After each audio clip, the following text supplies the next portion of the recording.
आज ठाकरे बंधू एकत्र दिसणार असताना बॅनरवर त्रिशक्ती एकत्र येण्याबाबतचा उल्लेख करण्यात आलेला आहे। तिसरी शक्ती नेमकी कोणती, नेमकं कोणतं समीकरण या निमित्तानं जुळणार याची चर्चा आता राजकीय वर्तुळामध्ये सुरू झालेली आहे। पुन्हा त्रिशक्ती एकत्रित येणार अशा आशयाचे हे बॅनर्स लागलेले आहेत आणि बॅनरमुळे अनेकांच्या भुवया आता उंचावलेल्या आहेत। शिवसेना भवनासमोर ही बॅनरबाजी करण्यात आलेली आहे आणि त्रिशक्तीचं हे बॅनर आहे। त्यामुळे दोन ठाकरे बंधू एकत्रित आले असताना किंवा एकत्रित दिसणार असताना आता ही तिसरी शक्ती नेमकी कुठली आहे याबाबत राजकीय वर्तुळामध्ये चर्चांना सुरुवात झाली आहे। आणि या संदर्भात आणखी माहिती जाणून घेऊया। आमच्या प्रतिनिधी सीमा आढे आपल्याबरोबर जोडल्या गेल्या। सीमा, आज दादरमध्ये अशा प्रकारचे बॅनर्स लागलेले आहेत आणि गेल्या 2 दिवसांमध्ये मोठ्या प्रमाणात मुंबईमध्ये आपल्याला वेगवेगळ्या आशयाचे बॅनर्स दिसतात। मात्र त्रिशक्ती हे जे बॅनर आहे, काय नेमका सगळा आशय आहे, काय याचे संकेत आहेत? नक्कीच अनुपमा, आज 19 वर्षानंतर दोन्ही ठाकरे बंधू आपल्याला एकाच व्यासपीठावरती दिसणार आहे आणि अर्थात त्यासाठी मोठ्या प्रमाणात बॅनरबाजी, वेगवेगळ्या आशयाचे बॅनर मुंबईमध्ये झळकलेत। सध्या मी शिवसेना भवनाच्या बाहेर आहे आणि त्या ठिकाणी आपण बघू शकतो मोठ्या प्रमाणात बॅनरबाजी जी आहे ती शिवसैनिक आणि मनसैनिकांकडनं जी आहे ती करण्यात आलेली आहे आणि प्रत्येक बॅनरवरती आपल्याला वेगवेगळे मजकूर, वेगवेगळ्या आशयाचे बॅनर जे आहेत ते पाहायला मिळत आहे। राखड्या महाराष्ट्र धर्म, मराठीसाठी केलेलं कर्म, माय मराठीचा आवाज, दिल्लीकरांना बसू दे, जमलेल्या तमाम, अशी डरकारी एकत्र घुमू दे, असे बॅनर आपण या ठिकाणी बघतोय। सोबतच काही ठिकाणी असे जे बॅनर लावण्यात आलेले आहेत त्यामुळे आता चर्चांना उधाण आल्याचं आपल्याला पाहायला मिळत आहे।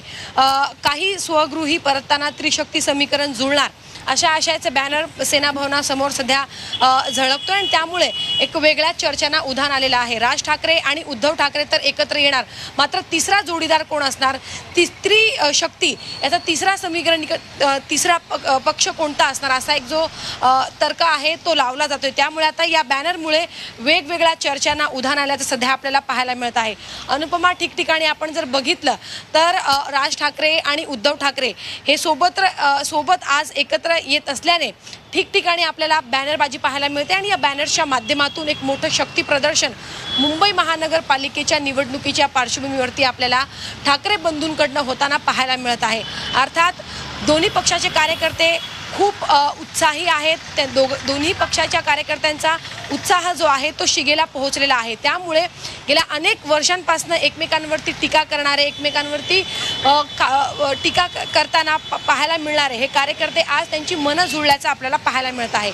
आज मराठीच्या मुद्द्यावरून दोन्ही बंधू एकत्र आलेत, मात्र आगामी दिवसात हे समीकरण आपल्याला अशाच प्रकारे पाहायला मिळणार का, हा एक मोठा सवाल जो आहे तो प्रत्येकाच्या मनामध्ये आजही आपल्याला पाहायला मिळतोय। त्यामुळे आज राज ठाकरे आणि उद्धव ठाकरे आपल्या भाषणाच्या माध्यमातून काय नक्की संकेत देतात, पुढे सुद्धा आपल्याला हे दोन्ही बंधू मुंबई महानगरपालिकेच्या पार्श्वभूमीवरती एकत्र दिसणार का हे पाहणं महत्त्वाचं असणार आहे। मात्र तत्पूर्वी सध्या तरी चित्र हे आहे की दोन्ही ठाकरे बंधू एकत्र येणार आहे आणि दोन्ही पक्षाचे कार्यकर्ते हे एकत्र आल्याचं पाहायला मिळते आणि त्याचं एक मोठं जल्लोष सध्या आपण मुंबईमध्ये पाहतोय। बॅनर्सच्या माध्यमातून आपल्याला एक मोठी शक्ती, एक मोठं शक्ती प्रदर्शन सध्या होताना पाहायला मिळत आहे।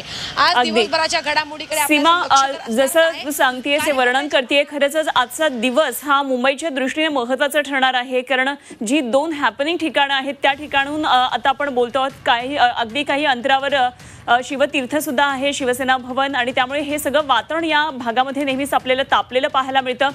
जरूर या सर्व घडामोडींवर लक्ष ठेवून राहा आणि पुढे आपण एका महत्त्वाच्या बातमीकडे जातोय। नाशिकमधल्या कार्यकर्त्यांनी गुढी उभारलेली आहे।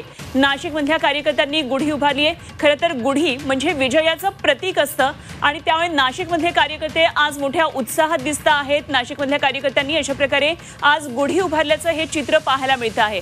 हातामध्ये बॅनर्स आहेत आणि मध्यवर्ती कार्यालयाच्या समोर, मनसे मध्यवर्ती कार्यालयाच्या समोर अशा प्रकारे ही विजयाची गुढी उभारलेली आहे। कार्यकर्त्यांमध्ये मोठा जल्लोष दिसतो आहे।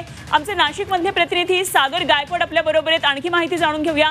सागर, कार्यकर्त्यांमध्ये प्रचंड मोठ्या प्रमाणात उत्साह दिसतोय, गुढी उभारलेली आहे कार्यकर्त्यांनी। खरं तर विजयाचं प्रतीक म्हणून गुढीकडे पाहिलं जातं, काय नेमके कार्यकर्त्यांच्या भावना आहेत? स्थापन करतील मराठी जनांसाठी. नक्कीच जर माझ्या पाठीमागे बघितलं तर ही कार्यकर्त्यांनी गुढगी उभारल्याचं आपल्याला पाहायला मिळतं. ही विजयाची गुढी समोर पाहायला मिळते. खरं तर नाशिकमधून मुंबईच्या दिशेने हजारो मनसैनिक हे थोड्याच वेळात मुंबईच्या दिशेने रवाना होणार आहे आणि याच पार्श्वभूमीवरती राज ठाकरे उद्धव ठाकरे एकत्र येऊन भाषण करणार आहेत आणि त्याच पार्श्वभूमीवरती इथे विजयाची जी गुढी आहे ती लावण्यात आलेली आपल्याला पाहायला मिळते. आपल्याबरोबर काही मनसे कार्यकर्ते आहेत, आपण त्यांच्याशी बोलूयात. काय वाटतं, तुम्ही ही विजयाची गुढीच घेऊन निघाला? आज 20 वर्षानंतर दोन भाऊ एकत्रित आहे, दोन मोठ्या शक्ती एकत्र आहे.